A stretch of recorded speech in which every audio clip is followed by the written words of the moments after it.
স্বামী স্ত্রীর মধ্যে যতই ঝগড়া হোক না কেন, কখনো এই 4টি শব্দ স্ত্রীকে বলবেন না। তাহলে স্বয়ং ভগবান আপনাকে আপনার স্ত্রীর মন থেকে তুলে দেবে।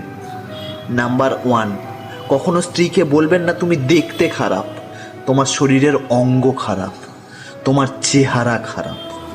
কারণ দেহ তো ভগবানের বানানো, তোমার বলার কোনো অধিকার নেই। ভুল করেও বলবেন না। নাম্বার 2, কখনো বলবেন না তুমি আমার বাড়ি থেকে বেরিয়ে যাও। একটা কথা ভেবে দেখবেন, একটা মেয়ে নিজের বাড়ি ছেড়ে এসছে, নিজের বাবা মা ছেড়ে এসছে তোমার বাড়িতে, তোমার বাড়ির মানুষগুলোকে আপন করে নিয়েছে।